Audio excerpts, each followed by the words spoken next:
ರೈತರ ವಿವಿಧ ಬೇಡಿಕೆಗಳನ್ನು ಈಡೇರಿಸುವಂತೆ ಆಗ್ರಹಿಸಿ ಅಖಂಡ ಕರ್ನಾಟಕ ರಾಜ್ಯ ರೈತ ಸಂಘ ಹಾಗೂ ವಿವಿಧ ರೈತ ಸಂಘಟನೆಗಳ ನೇತೃತ್ವದಲ್ಲಿ ಸೋಮವಾರ ಬೈಲಹೊಂಗಲ ಪಟ್ಟಣದಲ್ಲಿ ಬೃಹತ್ ಪ್ರತಿಭಟನಾ ಮೆರವಣಿಗೆ ನಡೆಯಿತು.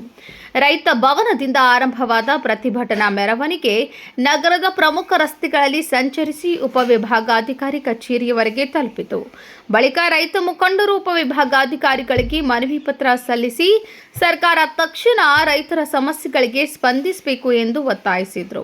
ಪ್ರತಿಭಟನೆಯನ್ನು ಉದ್ದೇಶಿಸಿ ಮಾತನಾಡಿದ ಅಖಂಡ ಕರ್ನಾಟಕ ರಾಜ್ಯ ರೈತ ಸಂಘದ ಜಿಲ್ಲಾ ಘಟಕದ ಅಧ್ಯಕ್ಷ ಮಲ್ಲಿಕಾರ್ಜುನ್ ಹುಂಬಿ, ರಾಜ್ಯದಲ್ಲಿ ಮುಂಗಾರು ಹಂಗಾಮು ಆರಂಭವಾಗುತ್ತಿರುವ ಹಿನ್ನೆಲೆ ರೈತರಿಗೆ ಗುಣಮಟ್ಟದ ಬಿತ್ತನೆ ಬೀಜ ಹಾಗೂ ರಸಗೊಬ್ಬರಗಳನ್ನು ಸಮರ್ಪಕವಾಗಿ ಪೂರೈಸಬೇಕು ಎಂದು ಆಗ್ರಹಿಸಿದರು.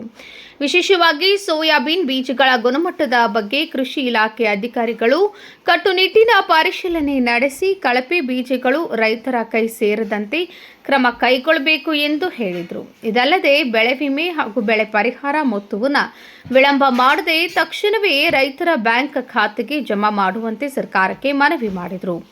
ಈ ವೇಳೆ ಮಲಪ್ರಭಾ ಯೋಜನೆಯಿಂದ ಭೂಮಿ ಕಳೆದುಕೊಂಡ ನಿರಾಶ್ರಿತ ರೈತರ ಸಮಸ್ಯೆಯನ್ನು ಪ್ರಮುಖವಾಗಿ ಪ್ರಸ್ತಾಪಿಸಲಾಯಿತು.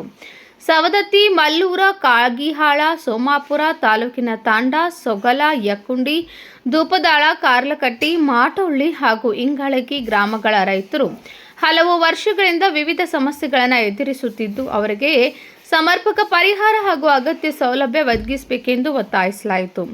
ಕಾಗಿಹಾಳ ಗ್ರಾಮದ ರಿಜಿಸ್ಟರ್ ಸಂಖ್ಯೆ ನಂಬರ್ 3 ಮತ್ತು 4ರಲ್ಲಿ ಒಟ್ಟು 770 ಎಕರೆ ಜಮೀನನ್ನು 1977ರ ಜುಲೈ 22ರಂದು ಹಂಚಿಕೆ ಮಾಡಲಾಗಿದ್ದು ಹಲವು ದಶಕಗಳಿಂದ ರೈತರು ಆ ಜಮೀನಿನಲ್ಲಿ ಕೃಷಿ ಚಟುವಟಿಕೆ ನಡೆಸುತ್ತಿದ್ದಾರೆ. ಆದರೂ ಸಂಬಂಧಿಸಿದ ಸಮಸ್ಯೆಗಳು ಇಂದಿಗೂ ಬಗೆಹರಿಯದೆ ಉಳಿದಿವೆ ಎಂದು ಮನವಿಯಲ್ಲಿ ಉಲ್ಲೇಖಿಸಲಾಯಿತು. ಪ್ರತಿಭಟನೆಯಲ್ಲಿ ಬೀರಪ್ಪ ದೇಶನೂರ್, ಬಸವರಾಜ ಉಪ್ಪ, ರುದ್ರಪ್ಪ ಅರೇರ್, ಬಸವರಾಜ ಡೊಂಗ್ರಗಾವಿ, ಬಸವರಾಜ ಹನ್ನಿಕೇರಿ, ಮಹೇಶ್ ಕಾದ್ರೊಳ್ಳಿ, ಶಂಕರ್ ಸುನಗಾರ್, ವಿಠ್ಠಲ್ ಯಾಸನ್ನವರ್, ಬಸವರಾಜ್ ಹಿತ್ತಲ್ಮನಿ ಸೇರಿದಂತೆ ವಿವಿಧ ರೈತ ಸಂಘಟನೆಗಳ ಮುಖಂಡರು ಹಾಗೂ ನೂರಾರು ರೈತರು ಭಾಗವಹಿಸಿದರು.